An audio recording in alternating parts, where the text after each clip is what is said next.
wabarakatuh. Di sini kami dari kelompok 2 akan menjelaskan presentasi besi dan baja. Yang pertama yaitu besi.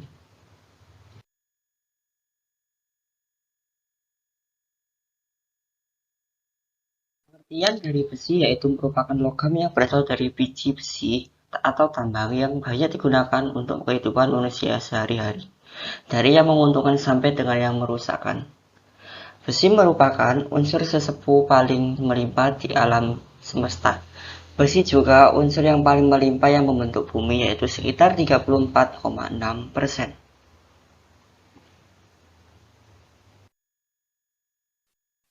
Karakteristik atau sifat.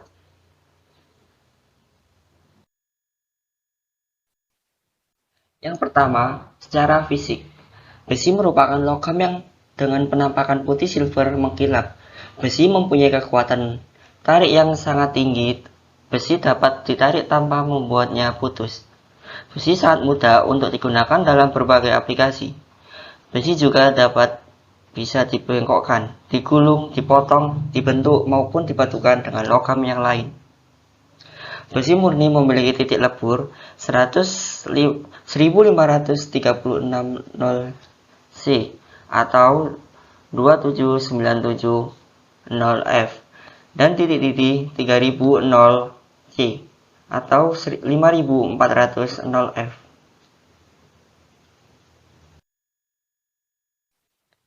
Yang kedua, secara atomik. Unsur besi memiliki nomor atom 26 dan berat atomnya adalah sekitar 55,847 gram atau mol. Untuk jari-jari atomnya sekitar 1,72 angstrom dengan elektrovitas sebesar 1,83 desinitas sendiri sekitar 7,87 gram per cm kubik. Yang ketiga, secara kimia. Besi memiliki sifat yang mudah berkarat bila terpapar udara, tetapi tidak berlaku di udara kering. Selain itu, besi juga mudah larut di dalam asam encer. Logam ini merupakan unsur yang aktif membentuk dua seri utama, yaitu besi bivalen 2 atau ferro besi trivalen 3 atau Fe.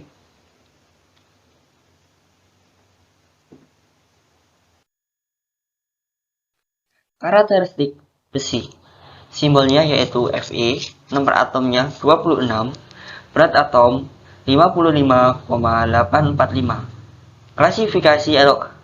Klasifikasi logam transisi. Fase pada suhu kamar padat. Berat jenis 7,874 gram per cm kubik. Titik leleh 1536 derajat Celcius. 2800 derajat F. Titik-titik 2862 derajat Celcius. 5182 derajat F. Ditemukan oleh dikenal sekitar sejak zaman kuno.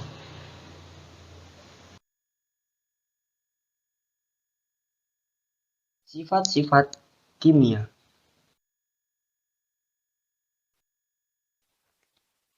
Yang pertama, besi adalah logam berkilau kuat, mudah ditempa, dan warna perak abu-abu. Yang kedua, logam ini memiliki 4 kristal yang berbeda. Jika terpapar udara, besi berpotensi mengalami karat. Besi berkarat terutama udara lembab, tetapi tidak di udara kering. Yang ketiga, logam ini mudah larut dalam asam encer. Besi merupakan unsur yang aktif secara kimia dan membentuk dua seri utama. Senyawa kimia besi bivalen 2 atau ferro dan senyawa besi trivalen 3 atau Fe. Yang keempat, besi merupakan unsur paling melimpah, massa 34,6%, yang membentuk bumi. Konsentrasi besi berkarat lapisan bumi bervariasi dari amat tinggi inti hingga sekitar 5% di kerak bumi luar.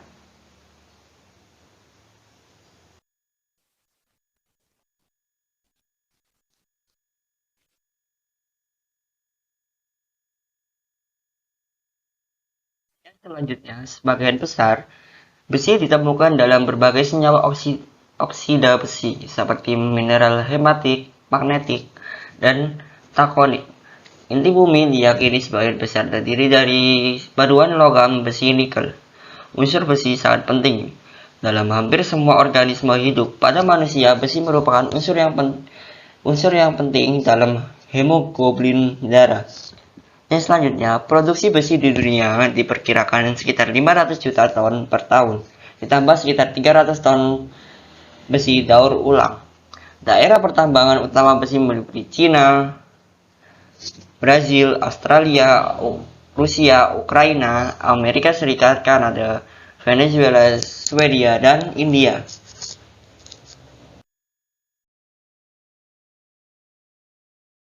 Jenis-jenis besi. Yang pertama ada besi mentah atau pig iron, mengandung 4% sampai 5% karbon dengan sejumlah benda asing seperti belerang, silikon, dan fosforus. Kepentingannya adalah ia merupakan perantaraan daripada biji besi kepada besi tuang dan besi waja. Yang kedua, besi tuang atau cast iron, mengandung 2% sampai 3,5% karbon dan sejumlah kecil mangan.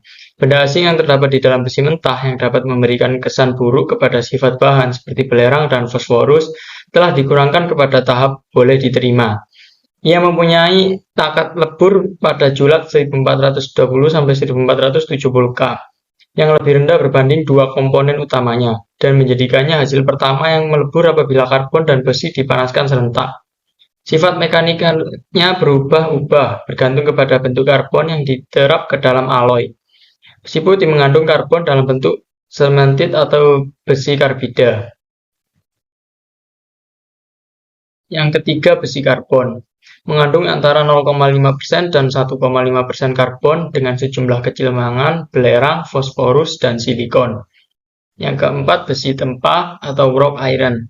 Mengandung kurang daripada 0,5% karbon, ia keras, mudah lentur, dan tidak mudah dilaburkan berbanding dengan besi mentah. Ia mempunyai sejumlah kecil karbon, beberapa per 10%. Jika ditajamkan menjadi tirus, ia cepat kehilangan ketajamannya. Yang kelima, besi alloy atau alloy steel.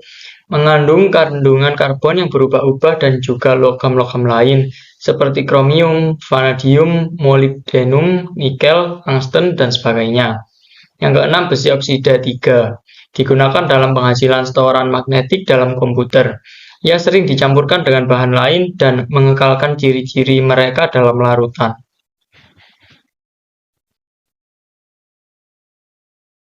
Pengaplikasian besi. Besi adalah unsur logam yang bernilai ekonomis tinggi karena sifat-sifat fisiknya yang mudah ditempa, dimodifikasi, dan dimanfaatkan untuk berbagai keperluan hidup manusia, baik untuk industri berat maupun ringan dan bahkan untuk peralatan militer. Berikut pengaplikasian besi. Yang pertama, pekerjaan-pekerjaan konstruksi tidak dapat lepas dari pemanfaatan besi. Demikian pula industri otomotif dan permesinan. Peralatan masak di dapur, peralatan perang, tiang listrik, penangkal petir, pipa saluran, peralatan mesin, sebagai tulang beton, untuk bahan rangka atap, pagar rumah, bahan bangunan jembatan, ventilasi rumah, rel kereta api.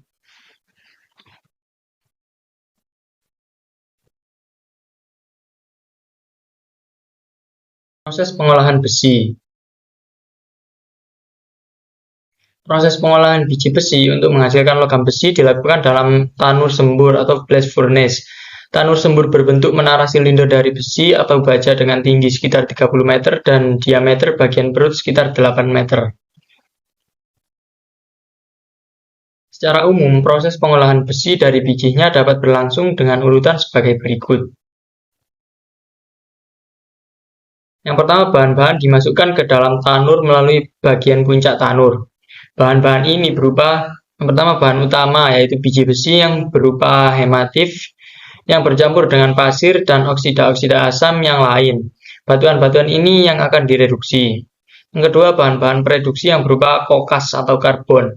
Yang ketiga, bahan tambahan yang berupa batu kapur yang berfungsi untuk mengikat zat-zat pengotor.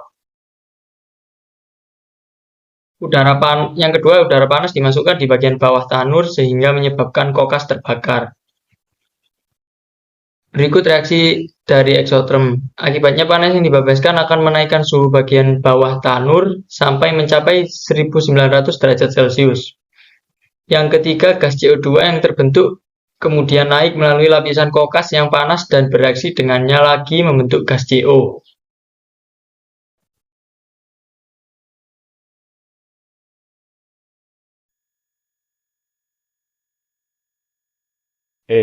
Besi cair yang terbentuk akan mengalir ke bawah dan mengalir di dasar tanur. Sementara itu, di bagian tengah tanur yang bersuhu tinggi menyebabkan batu kapur terurai.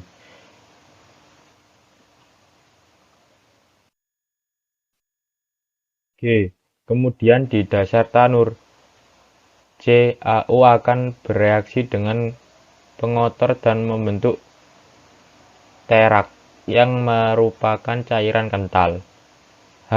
Selanjutnya, besi cair turun ke dasar tanur, sedangkan terak yang memiliki massa jenis lebih rendah daripada besi cair akan mengapung di permukaan dan keluar pada saluran tersendiri.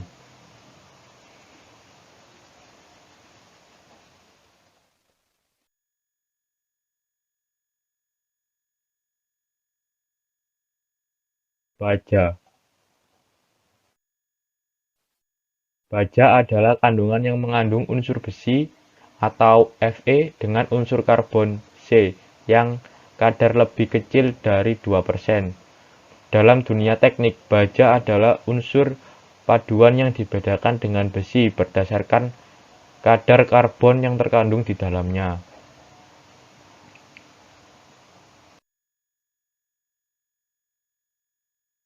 Berikut klasifikasi baja. Klasifikasi baja berdasarkan komposisi karbonnya. A. Baja karbon rendah. B. Baja karbon tinggi. Klasifikasi baja berdasarkan kemurnian. A. Baja biasa. B. Baja kualitas tinggi. C. Baja mulia. Klasifikasi baja berdasarkan unsur paduan. A. Baja krom. B. Nikel krom. C. Baja mangan. Klasifikasi baja berdasarkan penggunaannya. A. Baja konstruksi mesin. B. Baja perkakas. Baja konstruksi mesin ditandai dengan ST dan diikuti dengan kekuatan tarik minimumnya. Ada pula yang masih diikuti oleh klarifikasi tingkat kemurnian.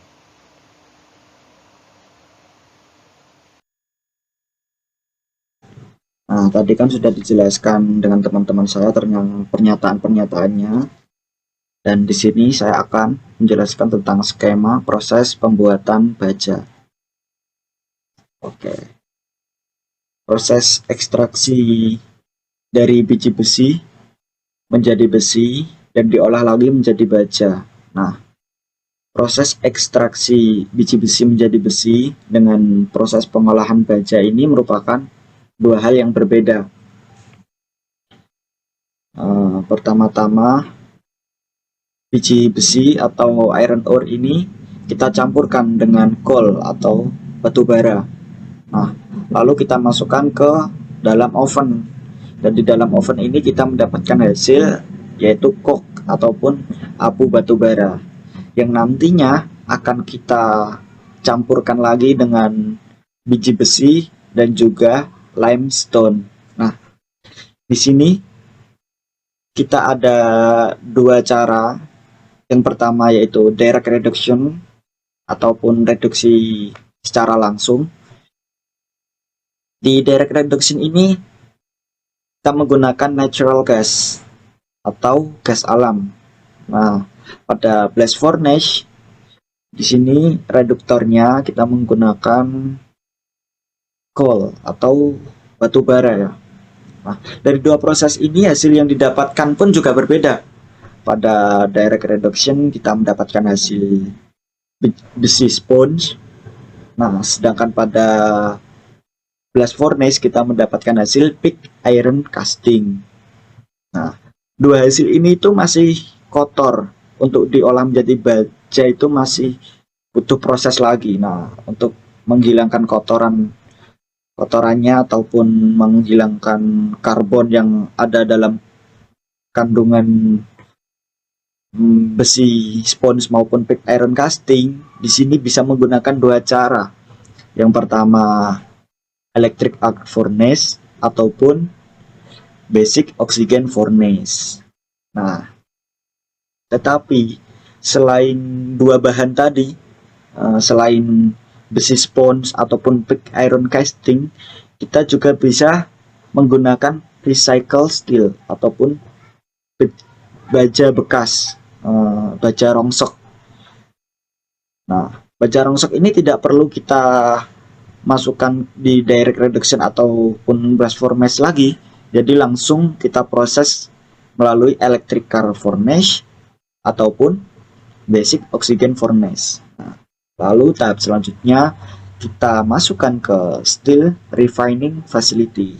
Nah, pada steel refining facility ini kita bisa menambahkan elemen-elemen yang diperlukan ataupun persyaratan dari spesifikasi logam yang kita butuhkan. Nah, langkah selanjutnya ke continuous casting. Dari continuous casting ini kita bisa menghasilkan besi dengan ukuran besi dengan hasil jadi yaitu slabs, thin slabs, blooms, dan juga billets. Oke, next. Untuk mendapatkan hasil akhir yang bisa dikualifikasikan sebagai baja, maka besi kasar, besi bekas, dan besi tuang yang merupakan hasil setengah jadi dari pemprosesan biji besi diturunkan kadar karbonnya hingga maksimal 1,5% atau lebih kecil. Nah, di tahap ini penurunannya kita bisa menggunakan dua cara tadi ya. Yang pertama yaitu electric arc furnace ataupun basic oxygen furnace. Oke, next. Penjelasan proses pembuatan baja. Nah, di sini ada proses converter atau oksidasi dan juga proses sains. Di proses converter atau oksidasi ini kita pisah lagi tuh menjadi dua. Yang pertama proses Thomas dan juga Bessemer. Nah, pada dasarnya proses Thomas di sini sama seperti Bessemer ini, tetapi pada proses Thomas ini sudah disempurnakan. Jadi kandungan fosfor yang ada pada besi tersebut bisa dihilangkan. Oke, next. Proses-proses yang berlangsung tersebut berguna untuk menghasilkan baja dengan kandungan karbon maksimum 1,5% dan juga untuk menghilangkan unsur-unsur yang tidak dikehendaki seperti fosfor, karbon, mangan, silikon, dan unsur lain untuk mengurangi kualitas baja yang dihasilkan. Nah, tadi kan sudah saya jelaskan ya, untuk menghilangkan unsur-unsur seperti ini kita bisa menggunakan dua alat yaitu electric arc furnace ataupun yang basic oxygen furnace. Nah, dengan tujuan untuk mendapatkan baja dengan unsur karbon di dalamnya itu seminimal mungkin. Jadi, semakin kecil kandungan karbon yang ada pada baja, kualitas baja tersebut akan semakin bagus pula. Jadi, bajanya itu bisa menjadi baja yang high quality, yang kuat gitu.